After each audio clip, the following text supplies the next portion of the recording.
Today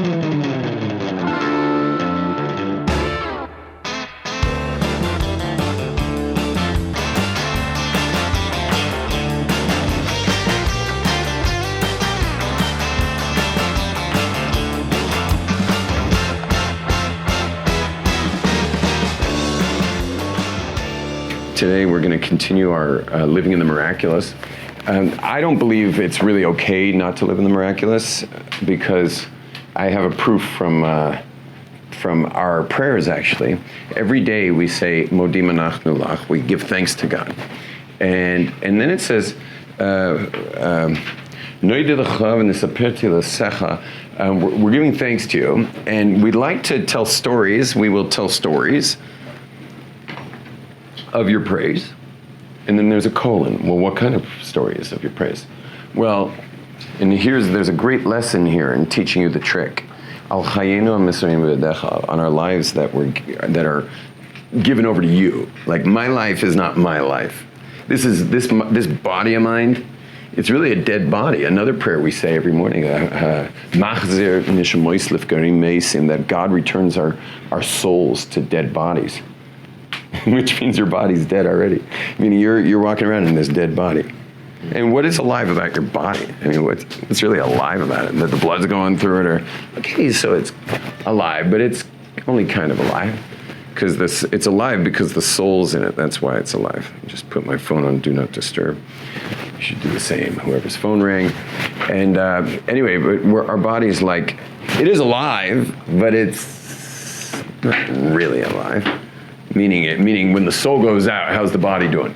You could have a perfect heart, perfect lungs, perfect everything. You know, but if the soul came out of your body, what would happen to your body? You'd just be dead. Which means it's already dead. The only thing alive in your body is your soul. That's what's causing its life. And that's why God's called the Chei Ha'olamim. He's the life force of the worlds. Chei Ha'olam, Baruch Chei Ha'olamim. He's the life force of the world. Anyway, so we say to God that we want to sing your praise. We want to tell stories. Lisaper. What does lisaper mean? To tell stories. Well, what kind of stories? Stories of God's praise. Well, how do you get to tell stories of God's praise? Because you had a regular day? No. Because you had a wildly crazy, miraculous day. Because you had this amazing day. Well, how do you have amazing days? So there's many steps to it, and I speak a lot about living in the miraculous, and today we're going to talk about a couple different steps. One of those steps is that your life is His.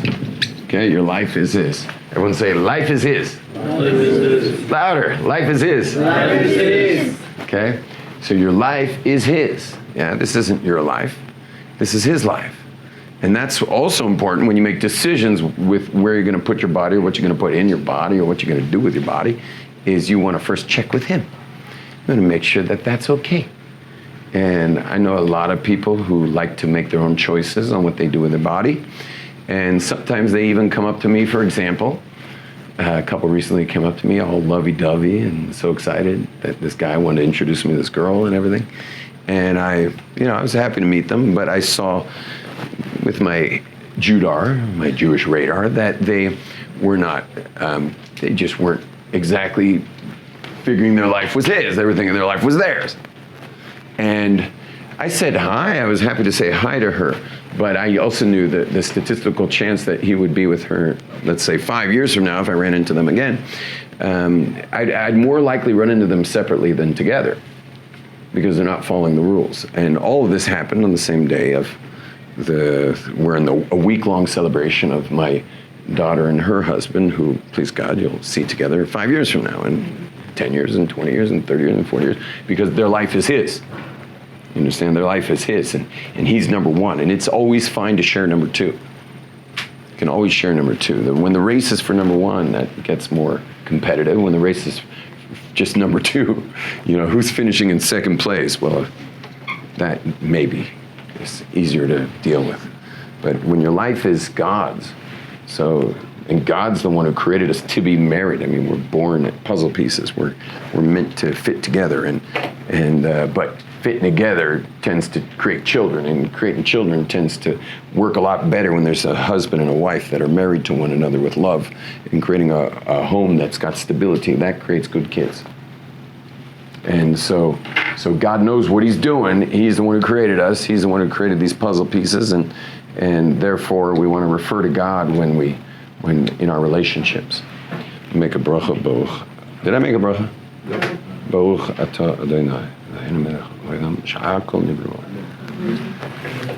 So, and that's what we said. Our lives that are given over to, we want to tell stories, but how do you get to tell these stories? The first is to make sure your life is his, then you can tell the stories. I'll explain why in a minute. But your life is his. And the next one, the next is that your soul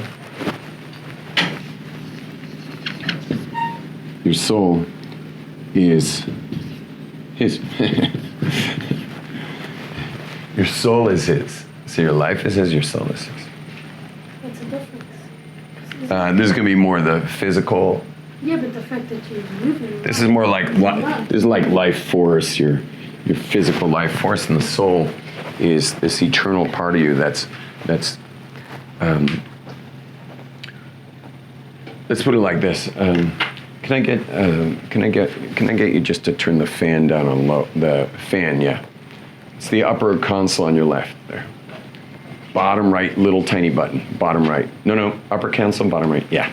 So that's low. Oh yeah, that's low. Thank you. It's just so terrible. You know what? Let's just heat up the room for a second. I can't take it. It's making me crazy. If you can just turn it off, please. Yeah. Let's just bake for a little while. This is the difference. Everyone listen.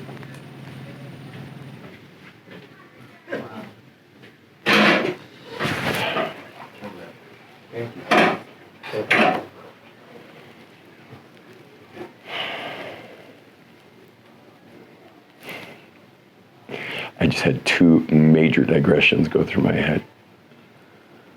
One is ineptitude and the subject of ineptitude and why we have to have the AC system not serviced after being in this building for 6 years. It was silent before. And that's the one. And two is, and I'm not going to go into this deeply, but I am ready to kill waitresses and waiters. More waitresses and waiters, but I'm ready to kill them. I'm almost at the point where I don't think I'm going to eat out of my house anymore. Food needs to get served with love. You can't serve food without love, and you can't get people together in a room because the energy of the service staff is going to take over and ruin the environment. And you'll go to a lot of restaurants out there, and the environment stinks. Like, they've done so much work. They spent millions on the interior design, and they're spending all of it on the rent, and they're putting so much into that. And they hire staff, except the staff this is not the job they want. And I tell people over and over again, only work the job you want. Only work the job you love. Only work the job your dreams. You can't find a job of your dreams? Well, then just dream your dreams, live your dreams, and learn how to monetize those dreams. Anyone want to tell me their dreams? I will tell you how to make a fortune off your dreams. It could be the most crazy thing in the world. Your dream is to, I don't know what your dream is. Your dream is to to scuba dive and find starfish. Yeah, I will teach you how to monetize that without even removing the poor starfish from. You're thinking, oh, great, I'm going to sell starfish. No, keep the starfish in the sea, and we'll figure out how to monetize it. I mean, you could literally, you could create pet starfish in the Dead Sea, and just literally name the starfish that you found with, very exacting digital photos of it that is unique to that starfish, and then have people around the world have a starfish in the Dead Sea. That's their starfish. And you use the funds to protect the sea, and you have plastic removal going on from the sea that's being paid for by them, and you make 10% of that, and you sell about, I don't know, every starfish is is, let's say, 50 shekels. It's about, let's say it's $15, and you sell, let's say you sell about 1 million of them. 1 million starfish, $15 a starfish, and you get to spend your whole day with starfish. Nothing was in the Dead Sea. How is that? Starfish, $15 times, get 1 million people? What's 1 million times $15? Red Sea, I guess. What? $15 million. How much? There, you're rich. So, anyway, I just can't take the energy of these people. They ruin the energy of the rooms, and it's just crazy. It's crazy. Okay, I'm done with that. Now, the life is his, the soul is his. Now, for those of you who know Jewish prayer, we say, Nodecha, we are giving thanks to you, and Nisaper to the Secha, and we like to tell stories about your praise. And then we say, our life, which is his, our soul, which is his. And listen to this, and on your miracles that are with us every day. Do you guys notice your miracles happening every day? You having miracles every day? Mm-hmm. I managed to sit on the bus all the way from Dinamo to here. It's a miracle, the number one bus. It's hard. Do you notice miracles every day? If you're not noticing miracles every day, then you need to be more involved with your life being his and your soul being his. If your life is his and your soul is his, you'll see miracles every day. You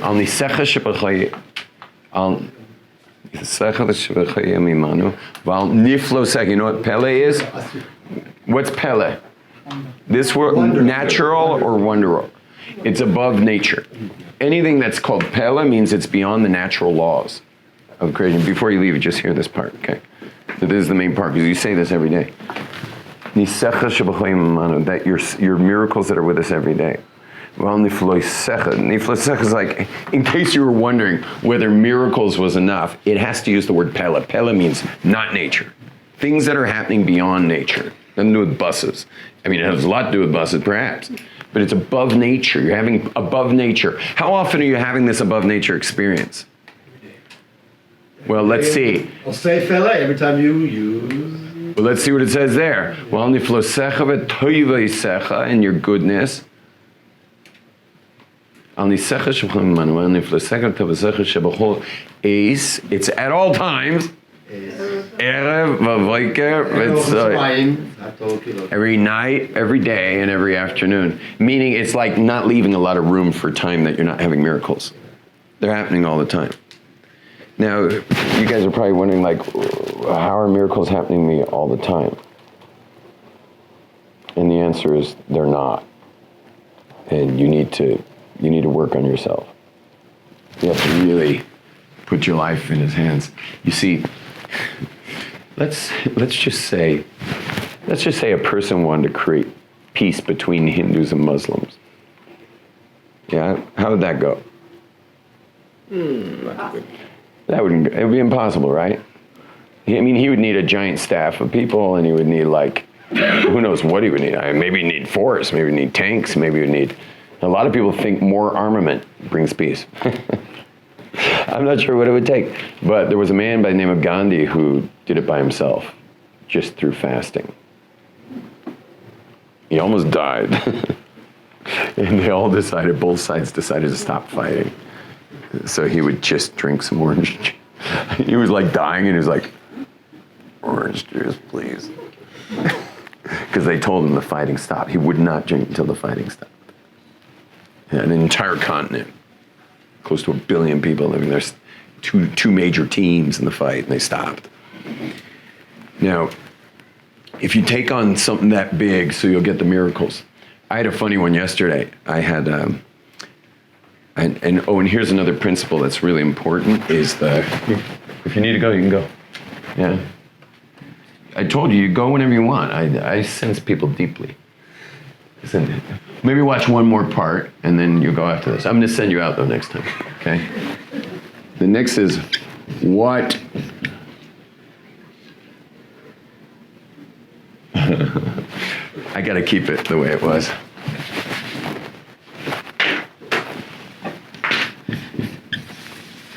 How is what?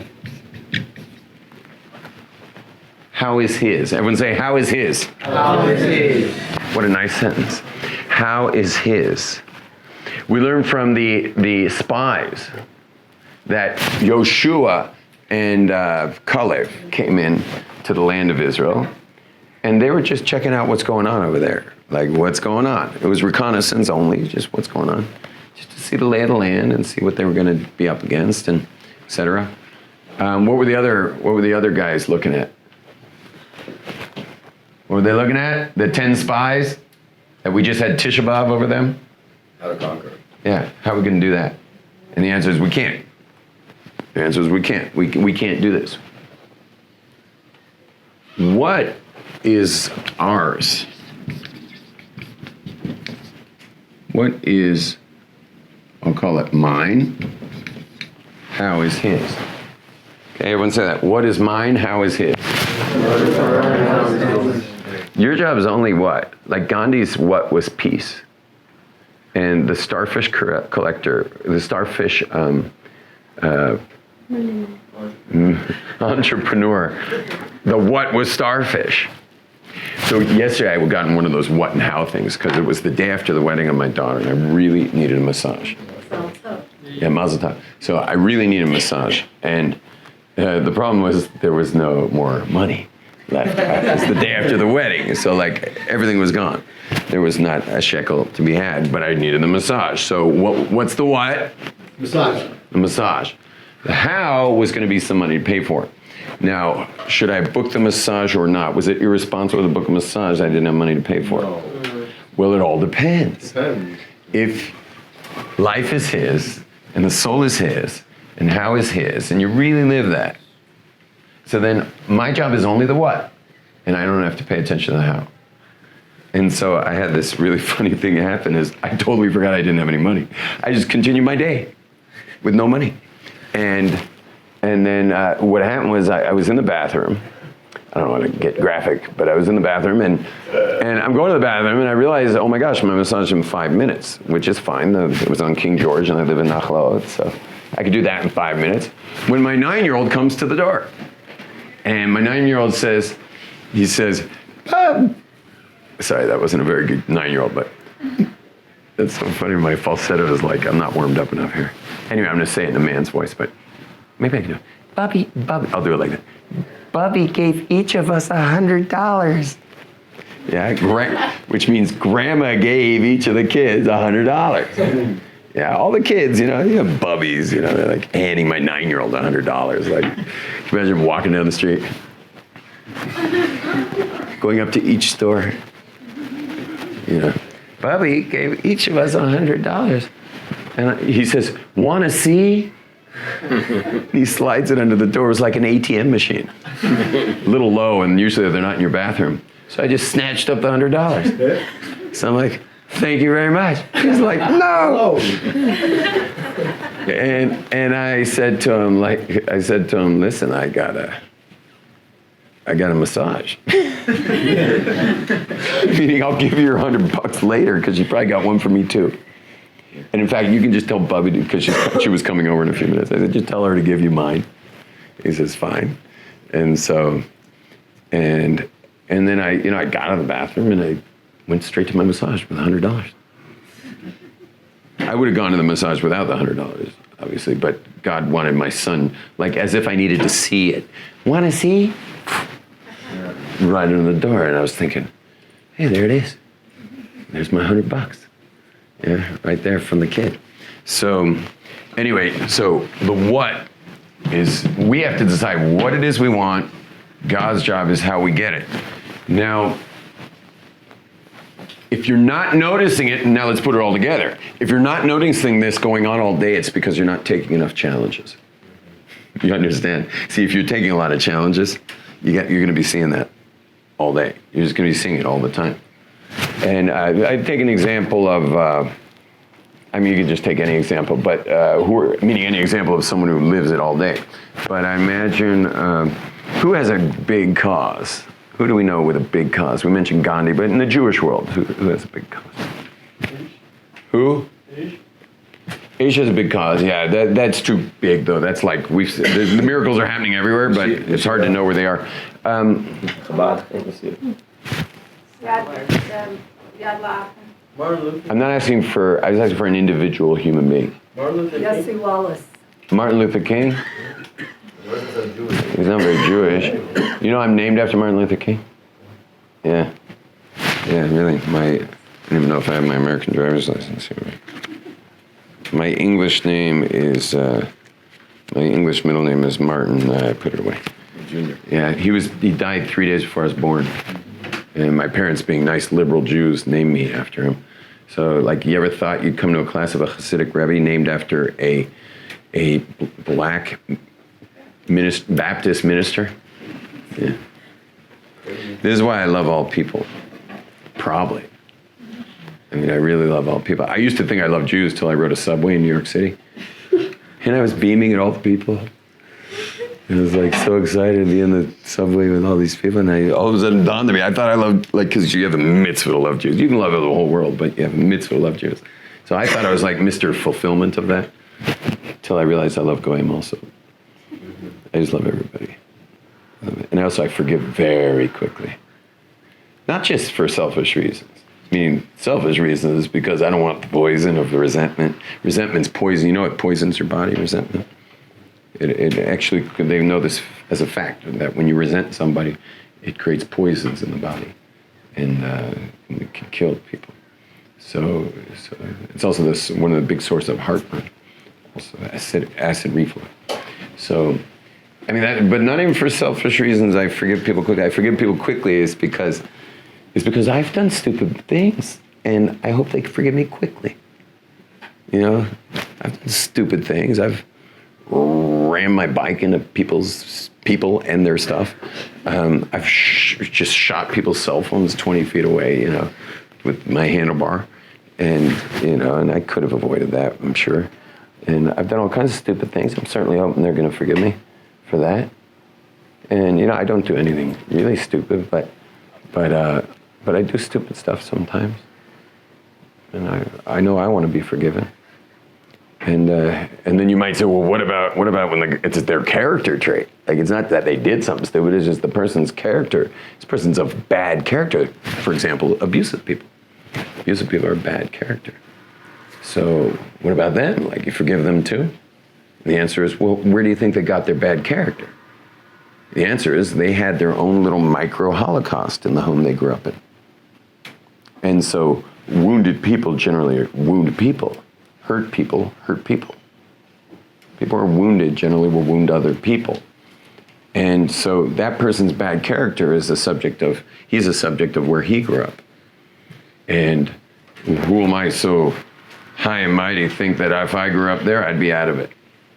It's easy for me to be where I'm at today. I grew up in I grew up in a like bubble wrap. I was like a UPS package in bubble wrap. You know, the closest pedophile to my neighborhood was like 9 zip codes away. You know, we didn't even have crime. There was a zero crime rate. And, you know, it was like everything was like so normal and safe. I don't think we even had a key to our front door. If we wanted to lock it, we'd be locked out. None of us had a key to our front door. And it just stayed open. And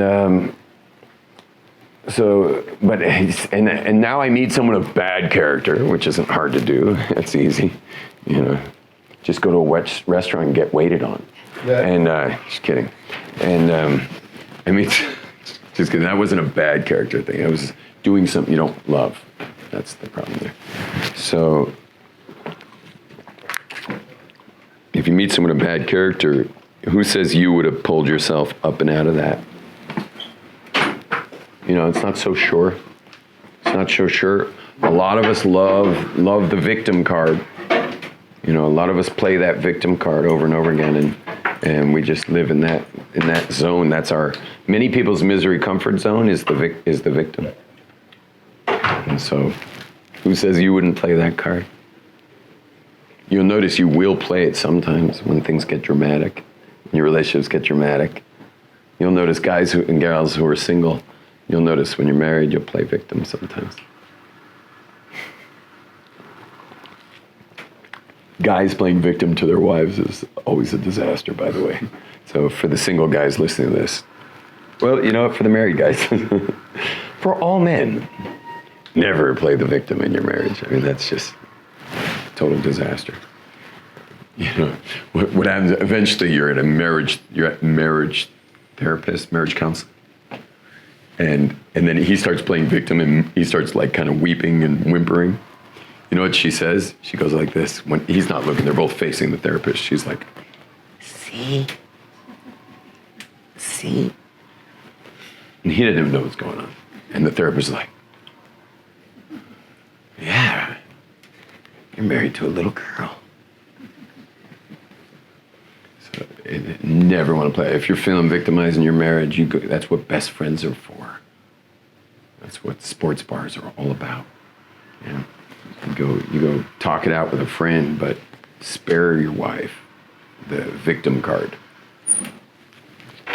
It takes the respect level and just dumps it down. Okay? So anyway, the job of what is ours. I'm trying to think who the people who live in the miracles. I know many of them. I know someone who lives in it full time. His name is Mordechai. Yeah, Mordechai Machlis. He lives in miracles full time.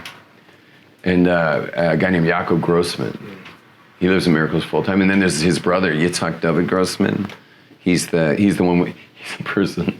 When he got married, he was 18 years old. His wife was 18 years old. And the Lillever Rebbe. Oh, I brought incense today. Did I bring incense the other day too? Yeah, brought it yesterday. Yeah, this one's really funky. I got a new incense burner, by the way. This is the greatest thing ever for spiritual people. They make these little, my other ones are spinners. This one doesn't spin, this is a little fancier. $2 on AliExpress or whatever. And it's a little cigarette lighter, but you just cake it with, whatever incense you want. Press the little button. And You put a stick of incense in there? no. This is a mix of copal and which is Native American, Loose? and then the other one. No, it's resin from trees. It's sap. I have to smear it in? It's hard, and it's and the other is lavona, which is the main ingredient.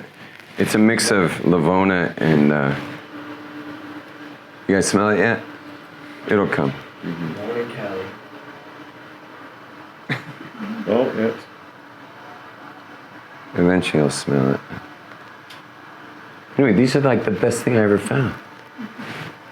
Because it used to be I had to burn coals and stuff, and that's like the nargila coals. So we use those coals for meditation, for burning incenses. And this little high-tech device, it's a lot cleaner. So, you smell it now? There's no fan. Didn't get back there? Oh, because the fan. Oh, yeah, it really moved quick last time because of the fan. Okay, but let's keep the fan off. Anyway, Rav Yitzhak David Grossman, you can Google him. It's really something. Go on YouTube and look at it, watch his videos. But he was 18 years old, and he and his wife decided that they were going to move to a city where they could do outreach, reach out to Jews. And so, you know what they used for criteria to figure out what city? They tried to figure out a city, a couple criteria. One is no synagogue in the city, and the highest crime rate. They figured no synagogue means that it's they got the market, and because there's no rabbi, no synagogue, no rabbi, and the other is the highest crime rate means that it's probably they need some old time religion over there. So they found the place. Not only was it the highest crime rate, but they also had the mafia in the city had recently blown up the municipality. So this was like a match made in heaven. And here they just got married. They were younger than my daughter and son-in-law, who are young. You see how young those two are? It's like two little kids getting married, but they're both over 18. Anyway, they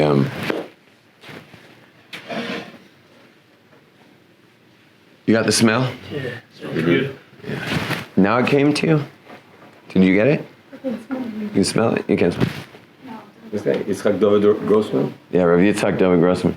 Anyway, That's it. so what did he do? He spent his nights in the discotheques. And he's famous for, I'm sure if you looked it up, it said the disco rabbi. Yeah. And in daytimes, he was in the jails. And he developed a whole community out of people who were great dancers and people who were great thieves. And eventually made a community out of them. And then once that community started growing, he decided to set his eyes on orphans. And to be an orphan to him didn't just mean dead parents. It meant kids whose parents were maybe drug addicts or they'd given up their kids, abandoned their kids. Anyway, so he now has a city, an entire city. The city's called Migdal HaEmek, but half the city is a place called Migdal Or. And he's the rabbi, the chief rabbi of Migdal HaEmek ever since then, because he has a monopoly. He was this amazingly loving man who came and brought Judaism to the place. It is a thriving Torah community today. It's a big city. You got to go see it. With probably a no crime rate Right? in the north, with next to a no crime rate if they have any crime rate, and they have half the city is his. It's called Migdal Or, meaning building after building after building. It looks like you're just in a city, but it's actually his city. Why? Why is it his city? Because now he has 7,500 kids there. 7,500. There's probably more now. 10 years ago it was 7,500. Right, more than that. I don't know what it is now. And he takes care of them, but really takes care of them. And he teaches them trades, and he teaches them Judaism and Torah, and he teaches them. They follow them all the way through the army, their whole army service. There's someone in touch with them the whole time, like always there like a parent to them. Not only that, but then they make their matches after the army. Those who go to the army, some stay and study, some go to the army. They make their matches, meaning they how do you say, they're doeg lem. Or take care of them. They take care of them until they're married, and then they follow them throughout their married life, their whole married life. Like there's no point where you're dropped. And they have built so many incredible homes. If once a kid's there, it's not easy to be there because to get in, he pushes you very hard to get committed. Yeah, if you come in, you're coming in committed. And so once they see someone's committed, they'll accept them in. But if we called him right now, we wouldn't get him. I mean, you can't just call him, but because it's hard to reach him. But if we could call him right now, he'd be in the middle of a miracle. There would be some kind of miracle going on. But the funny thing is about him is you're probably picturing, like, you probably don't even know what to picture, and this is why it's really important you Google him. Can you get us a portrait of him? Yeah. This is a man who is probably one of the most beautiful, holy Jews that you've ever seen. Meaning when you're with him, you're almost like afraid that you're not holy enough to be in his presence. As we're close with the whole family. He actually, my first daughter's wedding, he did what that Rebbe did, he was the Rebbe. What you saw 2 days ago is what he did with my first son-in-law. And he's, not only that, he came with us for Shabbos, Shabbat Brachos, to a kibbutz. He spent the whole Shabbos with us. Huge schus, because we're now family because of my son-in-law, my older son-in-law. So, yeah, he's playing big. And I promise you, he's in the middle of a miracle. So when he says, Nodilcha nisapet to the secha, Al chayinu mitzvim bedachla nishmatzeinu abgdos lach. Al nisecha shebachol yimanu, and if lesecha to lesecha shebachol yisev v'uksarim. That God's sending him miracles at all times is only because he bites off so much. He bites off a lot.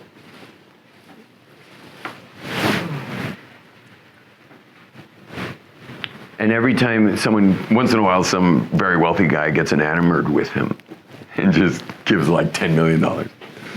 And the whole staff says, Put it in an endowment, please, so we can make payrolls. You know, think about it. Like, you got close to 8,000 kids. You would think what that costs in staff. Rent, water, electricity, food. Like the executive staff's like, please create an endowment. Like, let's just get an endowment so we can pay salaries every month. Nope. He'll build another building. He'll just build another building and fill it with orphans. No endowments. The salaries will come from this pure dedication of all of ours.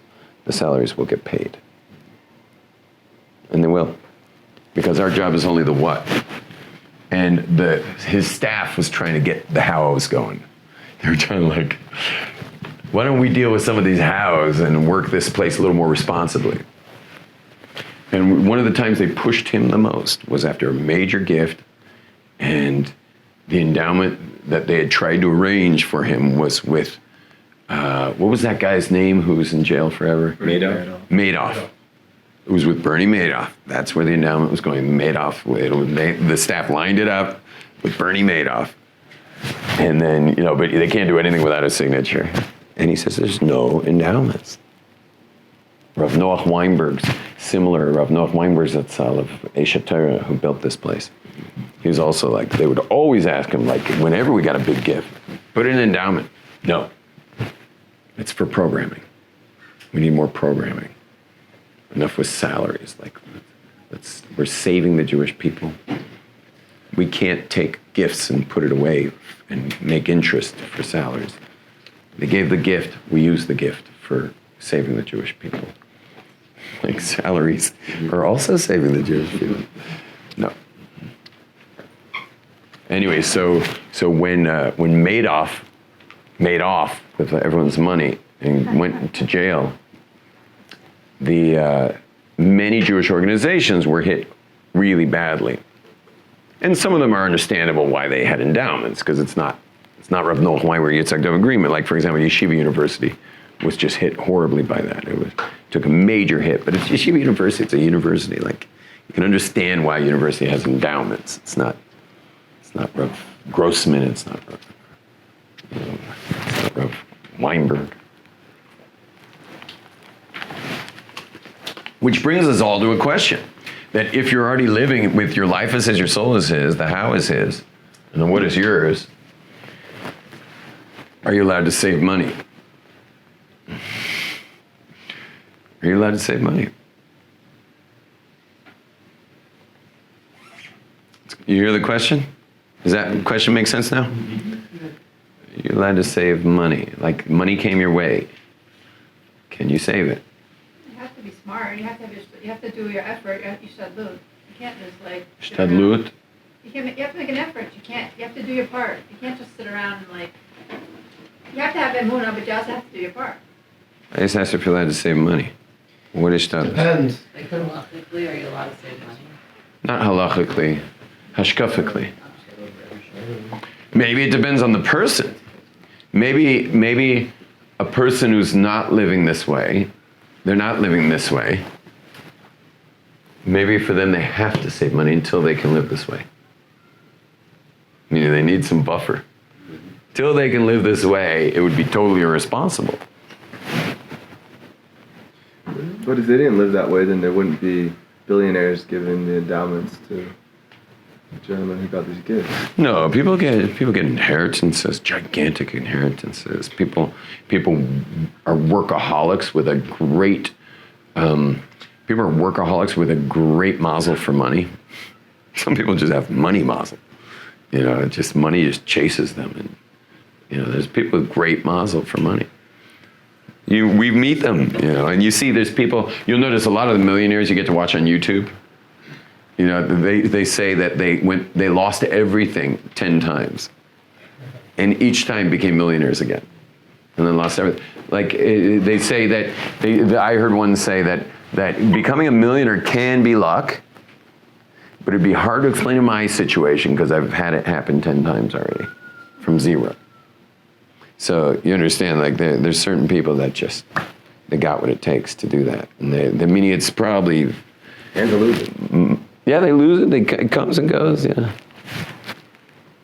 The Aramaic word for money is also a Hebrew word. The Aramaic word for money is zuz, and which we sing in Had Gadya, right? It's Trey Zuzim, the goat that was bought for 2 zuzim. But the word zuz, what's the word zuz mean in Hebrew? To move, because it just moves. And some say it's like a wheel. It's, sometimes it's at the top, and sometimes it's on the ground, and sometimes it's up high. It's always moving. Our job is to continue breathing when it's not around. Here's another question. Can you live a lifestyle of someone that it is around? Because sometimes it is. You can just make deals with everybody. Make deals at the produce store. Just say to the guy, listen, sometimes I'm like 50,000 in the minus, but sometimes I'm 50,000 in the plus. So your job's to give me produce every Friday so we can make Shabbos. And the times I'm out, it accrues. The times I'm in the chips, it gets paid off. Can you live like that? Sounds irresponsible. Right? Sounds irresponsible, but at the end of the year, everyone's paid. So can you live a lifestyle as long as everything's zero at the end? Can you live like that?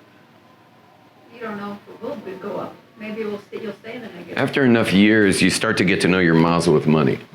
You get to know it. It could change. Well, if it changed, then you obviously have to fix it, but as long as it didn't. These are interesting questions. I went to a rabbi to ask him if you could live without saving any money.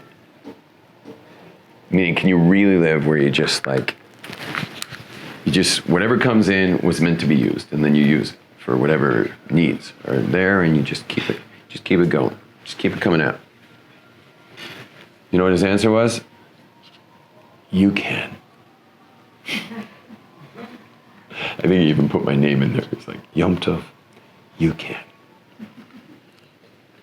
That was Rob Berkowitz. Rosh Hashiva. Is your wife in on this as well? Oh yeah, she's been for 25 years. She's been watching this happen. So I think it really depends where we're at, but the more you're there, the more you get to be only focused on what? As a principle. It's on a scale. This is on a spectrum. The more you are living life as his, soul is his, how is his, then you can just take care of what? I'm trying to incentivize some of you here. Trying to incentivize you. But you could really prove at least from what we said in the prayers, is that we're thanking God for this. Like, what exactly are you thanking God for there? Should we skip those words? Every single day, 3 times a day, we're telling God that we're thanking him for this miraculous thing that's going on for us at all times. And especially the word Pella really makes it that you can't really get out of that one. Pella always means beyond nature. There's Teva and there's Pella. Teva's nature, Pella's above nature, meaning you're having supernatural, divine orchestrations taking place. And then obviously the Musar, the scary part is that if that's not happening to you, so then maybe these are missing. But the other scary part that I mentioned was maybe you're not biting off enough, right? Maybe you're not biting off enough. Because if you really bit off a lot and you just went for it, you would be, you force God's hand. Now, what's that bring up? If you bite off a lot and you force God's hand, what are you also not allowed to do? Test him. Test him? No. You're allowed to test God with money, actually, with tzedakah, sorry. 20% tzedakah, you're allowed to test God. Yeah.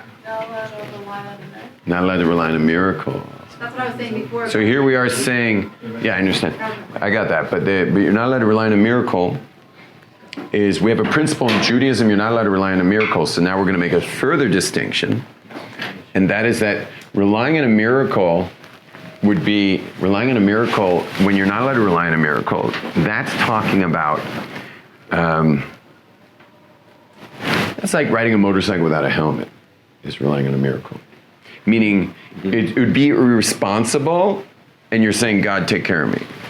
In this week's portion, don't put God to the test. Yeah, what's this week? Ve'et Chanan. Ves Chanan. Yeah.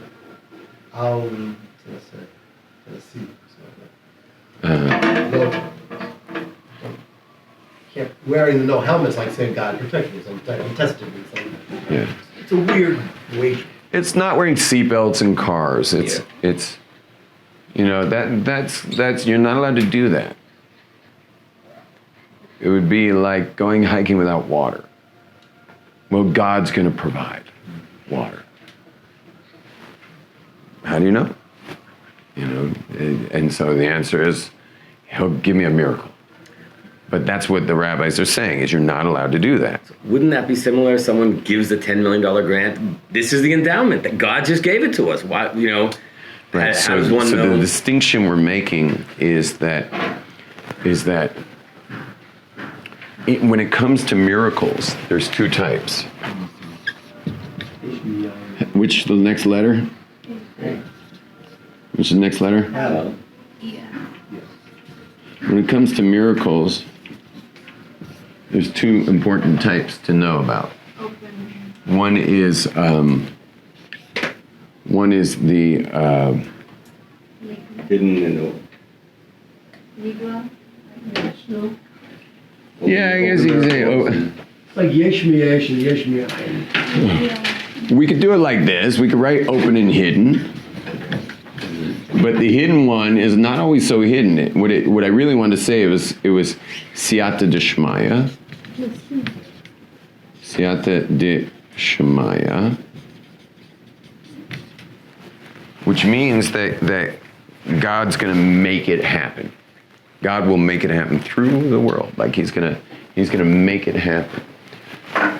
The open miracle is that the guy's going to crash his motorcycle at 90 miles per hour, and you know he's just going to fly off a cliff, and he's going to land perfectly in someone's swimming pool. You know, that would be the open miracle that you're not allowed to rely on. You have to wear a helmet. You have to wear body armor to ride motorcycles that fast. So some people say you shouldn't be riding motorcycles 90 miles per hour. Also, but if that's your sport, as long as you're properly protected, you'll probably be fine. I mean, how many motorcycle racers die every year? Probably less than one dies every year, because just more people probably dying walking down flights of stairs. So but they're properly protected. They're not relying on open miracles. Okay.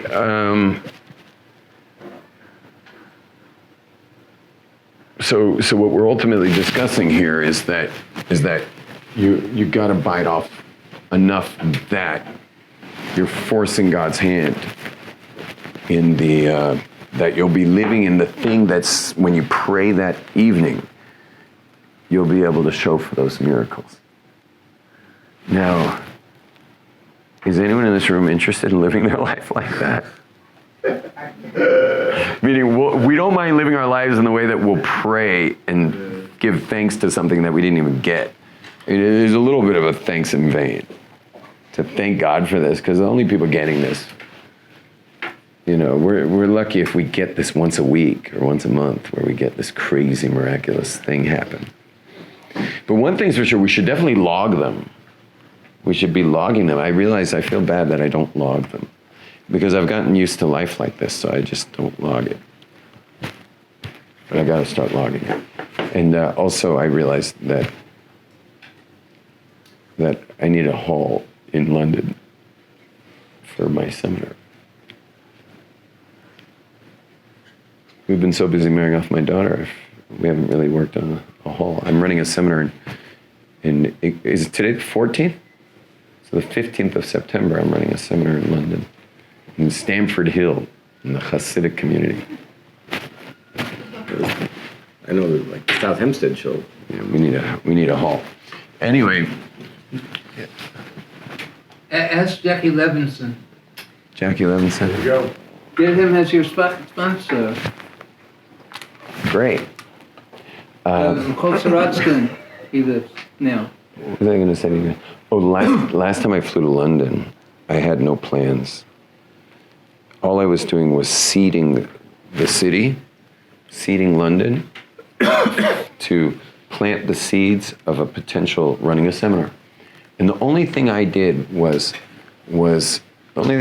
arranged a hall and a talk on a Thursday night. But I booked my flight not to leave till Sunday. And that means all that time I have no plans. I didn't know where I was staying till I was driving to the airport. I knew nothing. I left it all open. And I told everyone in this classroom right before I flew on Thursday. Actually, I had to leave Thursday morning, so I told everyone on Wednesday, ask me Sunday evening what happened. Meaning of all the amazing stories. And all the amazing stories happened. There was even, at one point, I taught a women's class on Shabbos that was extremely packed. That was really impromptu, but one of the women was a writer for a magazine and wrote an article on my stay. And so like, how do you get that? How do you get an article on and a full article came out on my stay there. But that's the way it goes, is just do the what's, man. Just get the what's down. Do your what's, create good plans and stuff. Like, do a good job with the what. But you just go for the what and throw it up to God. And let him handle the house. And I know I beat this dead horse a lot, so I'll just beat it a little more. Is moving to Israel is really important because that's the direct correlation of the spy story. So never move to Israel with the house in mind. How in mind. How. Never with how. You could literally like follow two couples who move here with their kids, and one's on the how mode, and the other's on the what mode. Meaning the what is, we're moving to Israel. And the other couple moved here. They both moved, they live next door to each other in Beit Shemesh. And one couple was on the what mode, like we're moving to Israel, period. This is a statement of values we're doing here. This is not like, let's try out life in Israel. Whereas the other one were in the how mode. They were like, well, how can we make it? How are we gonna do this? How's this gonna work out? How are we gonna? You can put money down that Israel will spit them out. We learn it from the Torah. You never come in here with the how mode. It's not a question, can I make it in Israel? It's just that we're not leaving. We're burning our driveway. We're burning the car that drove us from the airport. I don't know what to say. We're burning the bridge. You know the famous army. What was that famous army that burned the leader burned the boats? From Denmark. What was it? I realize we're a little over time, so we're gonna end this class. There's someone after you. Anyway, the bottom line is that they were up against an army that they couldn't beat, so the captain burned the boats. Which meant that you'll never see your families ever again if you don't win this war. You're either going to win or you'll never see your families again. And they won. That's the way you move to Israel. You have to burn the boats. And I'm sure you've seen it, Baruch, like over and over and over again. You've seen people lose their aliyahs. They made aliyah and just... I got my own bag. I mean, I keep bouncing back and forth, but it's still there. Yeah. Yeah, no, you can... I'm sure you've seen families come and not make it. By the way, when I meet people whose aliyahs failed, I never mention to them why it failed. It's not like I say, oh yeah, because you took the wrong approach. But Israel has a digestive system. It either it either integrates you or it spits you out. One or the other. And Rabbi Nachman says the way it integrates you, he brings it down actually in, Parsha Shalach, where it says, where the spies said that it's Eretz Ocheles Yosheveha. It's the land that it sounded like a curse. It said that the land devours its inhabitants. It was actually a blessing. Because think about it, if you eat an apple, what does that apple become? You. If you. If you eat a chicken, what does that chicken become? You. So what is a land that eats its inhabitants? What do you become? You become the land of Israel. Wow. You become the land of Israel. If the land eats you, you become Israel. But it also has a regurgitation function. The land of Israel can actually throw you up. And I've met people, by the way, who are leaving with all the right reasons. Yeah, that's great. But when they came up to me, they're like, listen, I know I have all the right reasons, but between you and me, I'm getting spit out. We're getting spit out of Israel. And so Israel actually does have a regurgitation function where it'll just spit people out of the country. And so there's various things we have to do. Rabbi Nachman brings down there that emuna, but I think he's sometimes loose with the word emuna. I think there he means batachon. There, because I know people with plenty of emuna who lost their aliyah. Mm-hmm.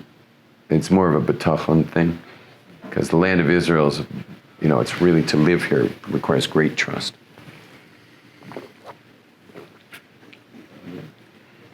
And you can even have trust without emunah.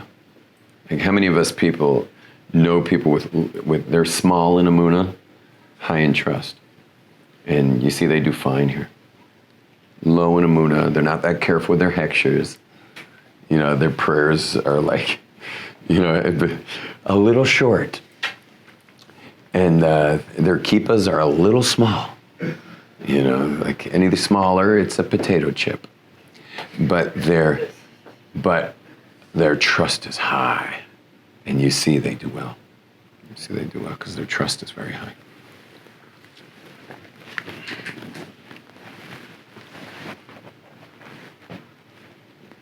So moving to Israel requires that kind of steadfast commitment that you're not leaving no matter what. Like God, you can force God's hand totally. You can force God's hand on that. Now, obviously, with the expulsion of the Jews from the first temple period and the expulsion by the Romans, that's different. That was like, it was over, and all the prophets said it's over. Like, meaning when they were giving rebuke, they were saying like, this is your last chance, but it's over. And then when a certified prophet tells you it's over, it's over. Certified. Yes. There were prophets who were certified. There were false prophets and certified prophets. And some of those false prophets were very charismatic and caused a lot of havoc. It could very well be that the first temple wouldn't have been destroyed if it wasn't for the false prophets, because Jeremiah was up against them, and Yeshayahu was up against them, and they had they not been up against false prophets, very charismatic, leaders, these false prophets, had they not been up against them, the people might have actually listened, and we might have saved the day. So that's the danger of bad Jewish leadership. Bad Jewish leadership's a real danger. People think if someone's got the name rabbi, they're like all of a sudden everything's blessed. But there's plenty of bad Jewish leadership.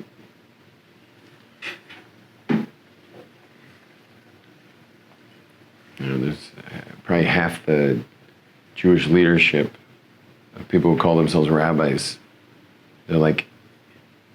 they're intermarrying same-sex pets.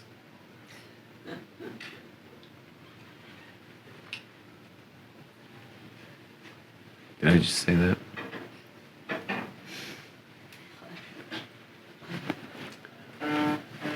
Okay, I'm starting to fall asleep. So I've never fallen asleep teaching, but I think I'm close. Yeah, standing. Oh, falling asleep standing up, I'm great at. I do that all the time. Okay. Anyway, but I'm still like literally getting over that all-nighter for the wedding. And anyway, those watching, please click and subscribe and all that. And a big thanks to Joseph Castillo for doing all the media work. I'm getting tons of amazing feedback. The thumbnails, the titles, the edits themselves. Yeah. The edits are amazing, and it's really, I think it's taken off. And that one video called My Debate, you call it My Debate? Yeah. That thing's got traction. Yeah, it's 1.5. It's already at 1.5? Yeah. Wow. And it's natural, right? It's all organic. Yeah, all organic. 1.5. 1.5 thousand hits. Organic. No boosting. No boosting, no nothing. Natural mean. Yeah. Just organic, just... No ads. No ads. Yeah. It's so exciting. And you know what I was thinking is that we should just, I should list all the holes in their arguments and just speak a little on each one. That would be really You like that idea? I like that class. Yeah.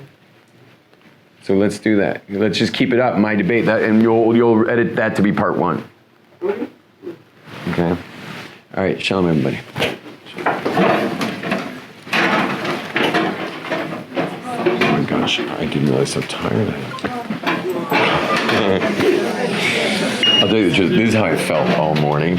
And then I just said, I'm going mountain biking to try to pump my energy back. Re-energizes. And it did. I did the same but thing now- yesterday. I went to the gym and I was alive all day. I was like,